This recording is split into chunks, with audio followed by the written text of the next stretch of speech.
On this episode of Pawn Stars.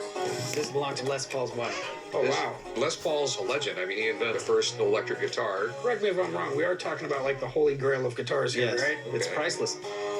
I have a 1892 presidential napkin. Benjamin Harrison. We are related to him. So you need to have this napkin since it's part of the family. I can't get emotional just because it says Harrison on it.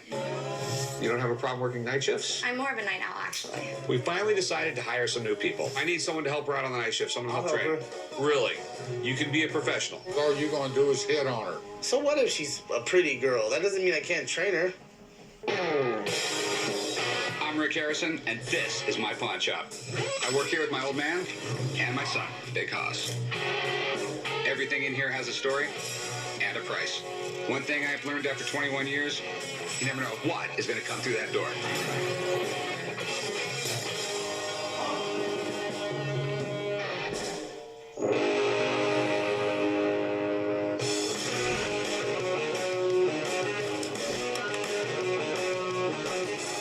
Hey, what can I help you with? I got a guitar. Okay. This belonged to my Aunt Mary. Les Paul SG. Aunt Mary just a guitar fan or? No, Les Paul's wife. Oh, This- wow. This belonged to Mary Ford? Mary Ford. I came to the pawn shop today to try and sell my Aunt Mary's Les Paul guitar and some paperwork that documents a lot of things in the Les Paul history. I'm hoping to sell this today to pay off some bills. I'm looking for at least $250,000 for this collection today. Well, it'd have to be very early to be a Les Paul SG. 1961? Correct me if I'm wrong. We are talking about like the holy grail of guitars here, Yes. right? Not the holy grails, but It's in the same dinner set. yeah. This is the holy grail of guitars, my friend. Oh, I understand. This is something really special. This is a 1961 Gibson SG Les Paul Custom. These things are rare. But a Gibson Les Paul actually connected to Les Paul, the value could go through the roof. Les Paul's more or less a legend. I mean, he invented the log, which was like the first real electric guitar. I know he patented all sorts of different things with pickups, amplifiers. Basically, everything about a modern electric guitar was invented by him. Basically, yeah. And his music career was pretty big. Most people today don't know that. They just recognize the name from the guitar. But in the 1950s, he was big. So was Mary a musician too, or? Yeah, my aunt played all the rhythm guitar when they played live. She was an exceptional guitar player. Okay. In the 1950s, Les Paul and his wife, Mary Ford, had over a dozen #1 hits and sold millions upon millions of records. There's some paperwork you might want to take a look at just to see. We have a lot of correspondence between Les and his manager. And we have Les Paul's signature and We stuff have in there? signatures, we have contracts. These documents have never been seen by anybody else. Yeah, I mean, there's a lot of interesting, neat stuff here. There was one piece of paper in here that indicated that Les was going to discontinue using Gibson as a guitar maker. He wasn't excited about this design. History would have been way different if he didn't go with Gibson. I mean, there's a possibility that Les Paul would not have been successful. Possibility that Gibson wouldn't have been successful. Yeah, I mean, there's very few companies from 1951 that are still around.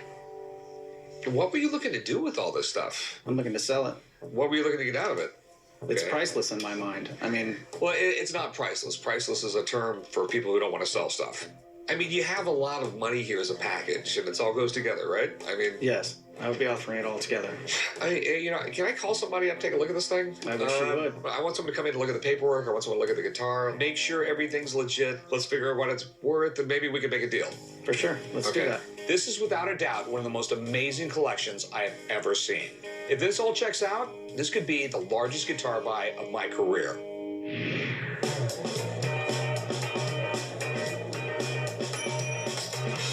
What do we have here?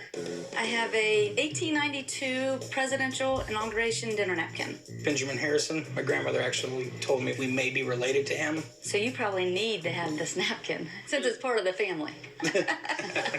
I'm coming down to the pawn shop today to try to sell my presidential dinner napkin. I found a beautiful old Bible, and as I was going through the Bible, I found the napkin.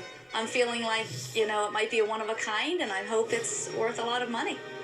As far as I know, we are related to him to a point. Yeah. It's actually a bandana or a handkerchief.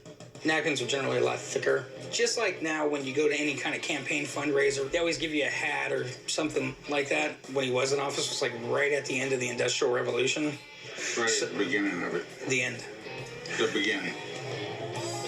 I actually know quite a bit about Benjamin Harrison. He was a brigadier general in the Civil War. He was a huge advocate for civil rights, and he was even the first president to have his voice recorded. What's really cool, he was also the George W. Bush of his time. The people of the country voted one way, but the Electoral College worked it out to where he was actually president. This thing is in pretty good shape considering it's over 100 years old, but I can't get emotional just because it says Harrison on it. So give me an idea, what were you looking to get out of it? I'd like to get a couple thousand out of it.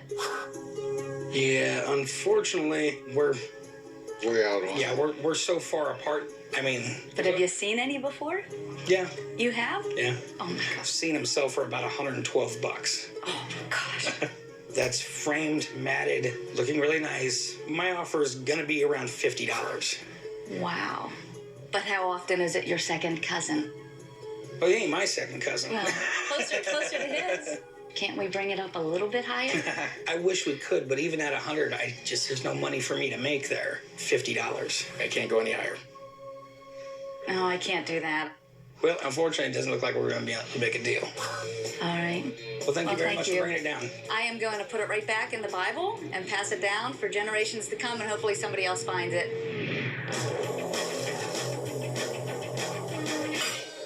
Hey, how you doing? I'm doing great. What you got there? This is my Hedman Company check protector. This thing stamps the amount on the check. Yeah, it was supposed to make it harder to counterfeit a check. Did you ever see the movie Catch Me If You Can? Yeah. You could have used one of these. Yeah.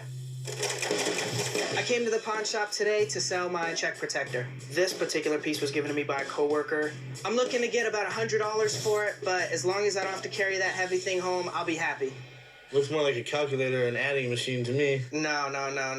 So you basically just type in the amount. All right, we have $644,555.55. See? That's pretty cool. How does this thing prevent fraud? There was a point in history where it was difficult to get these things, okay? And if you feel this, it's embossed. You can actually feel it. This really helped out. If you have one of these machines, the companies issued their checks with this embossing right there, you weren't going to be able to counterfeit their checks. But it ran into one of those problems. They wanted to sell a lot of them, but if a lot of them's out there, the checks aren't as secure. You understand what I mean? Somebody could just buy one and then stamp their own checks. Yeah. Right. Okay, and they really weren't check protection anymore. This is a neat piece of banking history, and it's cool that it still works. But it's one of those odd items that doesn't come with a built-in collector base. What price you looking for? Well, I mean, it has the ink. It still works. I think $100. No. No? I would give you like $20 for it just because it's in really good shape. Really? They become antiquated, no one uses them anymore, but everyone looks at them and goes, it's got to be worth something, so no one throws them away. Right. What about 80? $20. This was state of the art back in the 60s. I could let it go for 35. If you want it, you got $20. All right, can we do 25? All right, $20. Okay. All right, $20. Thank you. Even if this thing sits for a while before it sells, $20 won't break the bank.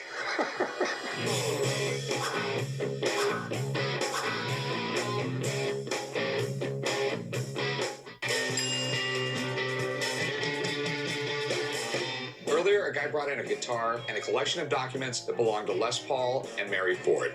If this stuff is legit, it is worth a ton of dough. So I called on my buddy Drew. Take a look at the signatures. How's it going, man? Good. How you guys We doing got today? a whole bunch of stuff for you to look at.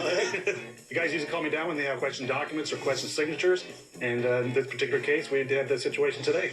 We have a bunch of paperwork here. It looks like it was signed by Les Paul. I want to make sure none of it's secretarial. Sure, absolutely. So you're related to Les Paul? Yeah, that's my uncle. No kidding. Yes. Fantastic. He's the legend, the one who pretty much started rock and roll. Les Paul basically invented the electric guitar and all kinds of different electronics and music. Lived to the ripe old age of 94 or 5, I believe.